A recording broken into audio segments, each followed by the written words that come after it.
कहानी की शुरुआत में हम एक लड़की को देखते हैं जो कि समुद्र में बहकर एक आइलैंड के किनारे पर आ गई थी। इस लड़की का नाम जेनी होता है और इसके साथ इसका फ्रेंड जैक भी यहाँ बहकर आ गया था। वह उसके पास जाकर उसे चेक करती है तो पता चलता है कि वह बुरी तरह से जख्मी था और पानी की डिमांड कर रहा है।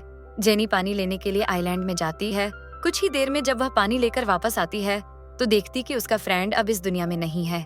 ये देखकर वह काफी डर जाती है और बाद में उसकी बॉडी को वहीं पर छोड़कर वह उस आइलैंड को सर्च करने लगती है, लेकिन यहाँ पर कोई भी नहीं होता। ये पूरा आइलैंड सुनसान था, यानी कि यह लड़की यहाँ पर फंस चुकी थी।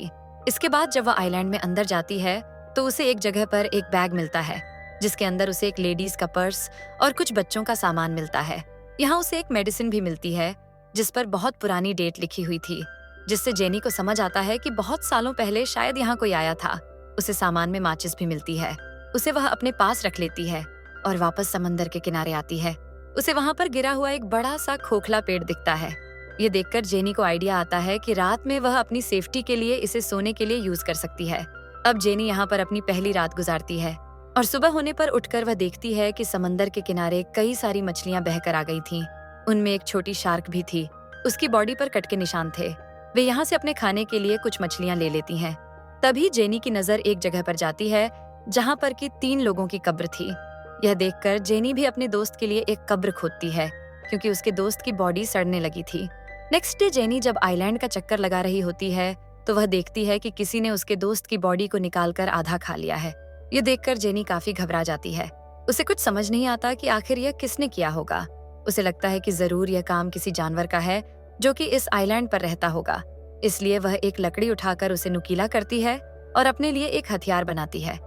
इसके बाद वह आइलैंड के बाहर बैठकर उस जानवर का इंतजार करने लगती है। अब रात हो जाती है और अब जेनी को नींद आने लगती है, लेकिन वह जानवर अभी तक यहाँ नहीं आया था। अगले दिन जेनी की आंख खुलती है और वह समंदर में एक सूटकेस को देखती है और सूटकेस को लेने के लिए समुद्र में जाकर उस सूटकेस को ले लेती है। तभी उसे नीचे कुछ महसूस होता है, इसलिए वह नीचे जाकर देखती है तो यहाँ पर उसे एक बड़ा सा होल दिखता है, जिसे देखकर वह काफी हैरान हो जाती है। अब वह बाहर आकर उस सूटकेस को खोलकर देखती है। उसके अंदर उसे कुछ जूते और कुछ कपड़े मिलते हैं जिसे वह पहन लेती है। जब नाइट होती है तो जेनी उस सामान को चेक करने लगती है और उसे उसमें कुछ फोटोज मिलते हैं। वह उन्हें देखने लगती है और समझ जाती है कि यहाँ पर कोई फैमिली छुट्टियां बिताने के लिए आई थी, जिसमें एक कपल और उनके 2 बच्चे थे। तभी जेनी के ऊपर से एक प्लेन गुजरता है। ये देखकर जेनी अपनी फ्लेयर गन चलाती है, लेकिन इसका कोई फायदा नहीं होता क्योंकि तब तक वह प्लेन जा चुका था। जब फ्लेयर गन की वह बुलेट नीचे आ रही होती है तभी जेनी देखती है कि उसकी परछाई में उसे कोई क्रिएचर दिखाई देता है। यह देखकर वह काफी घबरा जाती है और आइलैंड की तरफ भागने लगती है और एक जगह पर जाकर छिप जाती है। वह क्रिएचर यहाँ आकर जेनी को ढूंढने लगता है। इससे जेनी और भी डर जाती है और आज की रात इसी तरह से बीत जाती है। अब नेक्स्ट मॉर्निंग जेनी फिर से उन्हीं फोटोज को देख रही होती है और वह एक फोटो में 2 चमकती हुई आंखों को नोटिस करती है, जिससे वह समझ जाती है कि यह वही क्रिएचर है जिसे मैंने कल देखा था और शायद इसी ने इस फैमिली को मारा होगा। ये सोचकर जेनी और भी ज्यादा डर जाती है और अब वह किसी भी तरह से इस आइलैंड से निकलना चाहती थी। अब इसके बाद वह सूटकेस को खोलती है और उसमें अपनी लाइफ जैकेट डालती है ताकि उसके सहारे वह तैर कर यहाँ से बाहर निकल जाए। इसके बाद वह सूटकेस में बैठकर यहाँ से निकलने की कोशिश करती है, लेकिन वह सूटकेस पलट जाता है। अब उसका यह प्लान फेल हो चुका था, इसलिए वह वापस उसी आइलैंड पर आ जाती है। लेकिन अब उसे उस क्रिएचर से बचने के लिए कोई सेफ जगह चाहिए थी, इसीलिए वह गिरा हुआ पेड़ का यूज करती है जिसे हमने मूवी की स्टार्टिंग में देखा था। अब जब रात होती है तो वह क्रिएचर फिर से यहाँ आता है और उसे यह भी पता लग जाता है कि जेनी उस पेड़ के होल में छिपी हुई है। इसीलिए वह क्रिएचर उस पेड़ को तोड़ने की कोशिश करता है, लेकिन वह ऐसा नहीं कर पाता। थक हार कर वापस चला जाता है। अगली सुबह जेनी उस पेड़ से बाहर निकलती है और देखती है कि उस क्रिएचर ने कल रात इस पेड़ पर कई वार किए थे, जिससे वह काफी डैमेज हो गया था। इसके बाद वह उसे बचने के लिए एक नया प्लान बनाती है। वह समंदर से कुछ बड़ी मछलियां पकड़ती है और उन्हें वहीं एक पेड़ पर टांग देती है। उसका प्लान था कि जब रात में अब क्रिएचर यहाँ आएगा तो वे इन मछलियों को खाकर वापस चला जाएगा और इससे उसकी जान बच जाएगी। अब जेनी अगली सुबह उठकर देखती है उसका यह प्लान काम कर गया। उस क्रिएचर ने यहाँ आकर उन मछलियों को खा लिया था, जिससे जेनी की जान बच गई थी। तभी जेनी की नजर समंदर के किनारे पर जाती है जहाँ किसी की बॉडी बहकर आ गई थी। ये देखकर वह उस बॉडी के पास जाती है और देखती है कि यह बॉडी काफी सड़ चुकी थी। वह इस बॉडी को भी वहीं पेड़ पर लटका देती है ताकि वह क्रिएचर उस बॉडी को ही आकर खाए और चला जाए। अब उसके लिए यहाँ सरवाइव करना काफी मुश्किल हो गया था। आज रात के लिए उसने यहाँ पर एक गड्ढा बनाया था जिसमें जाकर वह छिप जाती है और उस क्रिएचर के आने का इंतजार करती है। जब रात होती है तो वह क्रिएचर यहाँ आता है और जेनी पहली बार उस क्रिएचर को देखती है। वह उस क्रिएचर को देखकर काफी डर जाती है क्योंकि वह काफी खौफनाक था। अब वह यहाँ आकर उस बॉडी को खा जाता है। तभी जेनी को अपने पास से कुछ आवाजें आती हैं और जैसे ही वह देखती है तो उसे क्रिएचर के पैर दिखाई देते हैं। यह देखकर वह और भी ज्यादा घबरा जाती है लेकिन किसी तरह से खुद को कंट्रोल करती है। अब अगली सुबह जब जेनी उठती है तो वह अपने लिए एक सेफ जगह चाहती थी। अब क्योंकि उसने उस क्रिएचर की हाइट देख ली थी इसीलिए वह अपने लिए पेड़ के ऊपर एक झूला तैयार करती है। इसके बाद वह उस झूले में जाकर बैठ जाती है। अब जब नाइट होती है तो वह क्रिएचर फिर से यहाँ आता है और उसे यहाँ जेनी के होने का एहसास हो जाता है। इसलिए वह उस झूले वाले पेड़ को जोर जोर से हिलाने लग जाता है जिससे वह झूला टूट जाता है और जेनी नीचे गिर जाती है। अब वह क्रिएचर जेनी का पीछा करने लगता है और अब जेनी अपनी जान बचाकर भागने लगती है। तभी जेनी देखती है कि वह क्रिएचर जमीन से ज्यादा तेज पानी में दौड़ रहा है।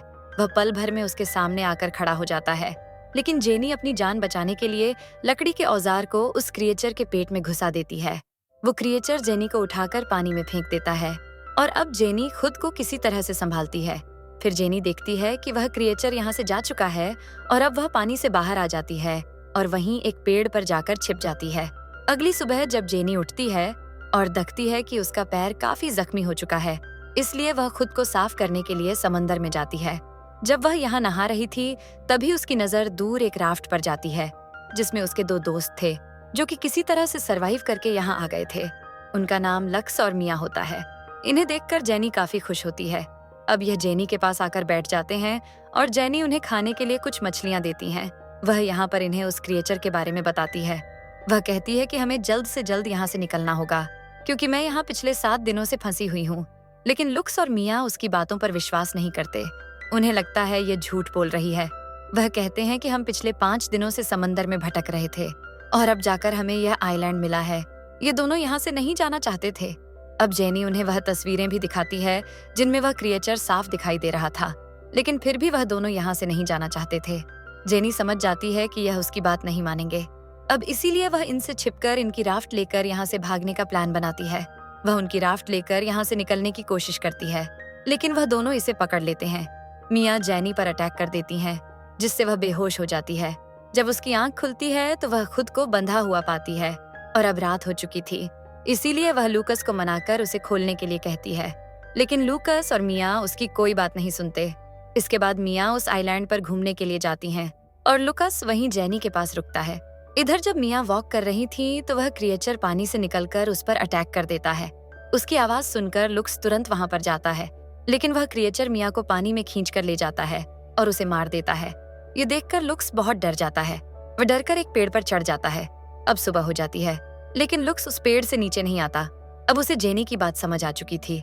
जेनी उससे कहती है कि देखो वह क्रिएचर सिर्फ रात में आता है, वह दिन में बाहर नहीं निकलता। ये बात सुनकर लुक्स पेड़ से नीचे आता है। अब जेनी लुकस से कहती है कि हमें जल्द से जल्द इस आइलैंड से निकलना होगा। अब लुक्स उसकी बात मानने के लिए तैयार था। अब यह लोग कुछ मछलियां और कुछ नारियल अपने साथ ले लेते हैं। वह अपने सभी सरवाइव करने के सामान को रख लेते हैं। यहाँ पर लूकस काफी डरा हुआ था। जेनी उसे समझाती है कि क्रिएचर सिर्फ रात में अटैक करता है और जब तक रात होगी हम इस आइलैंड से काफी दूर जा चुके होंगे। इसके बाद जेनी जाकर उस राफ्ट में बैठ जाती है जहाँ पर उसे खून बिखरा हुआ दिखाई देता है। इससे वह समझ जाती है कि पिछले 5 दिनों में इन दोनों ने सरवाइव करने के लिए जरूर किसी अपने साथी को मारकर खाया होगा। अब यह लोग जैसे ही अपनी राफ्ट से यहाँ से निकलने लगते हैं, लुक्स को पानी में वही क्रिएचर दिखाई देता है। यह देखकर यह दोनों काफी घबरा जाते हैं और उस राफ्ट को चारों तरफ से ढक लेते हैं।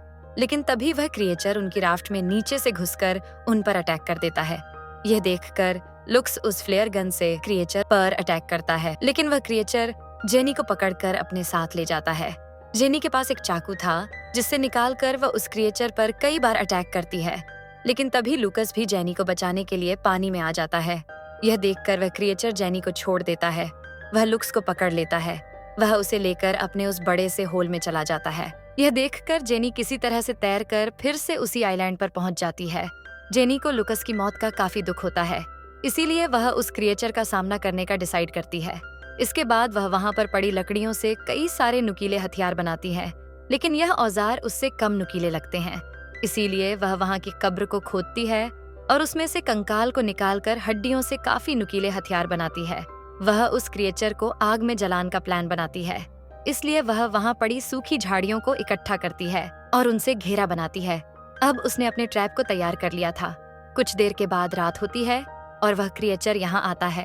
वह भी उसी जगह पर होती है जहाँ उसने ट्रैप लगाया था। तभी जेनी यहाँ झाड़ियों में आग लगा देती है, जिससे वह क्रिएचर आग में फंस जाता है। और अब जेनी अपने उन नुकीले हथियारों से उस क्रिएचर पर अटैक करती है, जिससे वह क्रिएचर काफी घायल हो जाता है। लेकिन अब वह जेनी को पकड़ लेता है, लेकिन जेनी उस पर अटैक करके भागने लगती है। तभी वह क्रिएचर उसके सामने आ जाता है, लेकिन अब वह काफी जख्मी हो चुका था, इसलिए वहीं पर गिर जाता है। ये देखकर जेनी उस पर बहुत सारे वार करती है और बाद में उसका गला काट देती है। इसके बाद अब हम देखते हैं जहाँ जेनी ने आग लगाई थी, उससे पूरा आइलैंड जलने लगा था।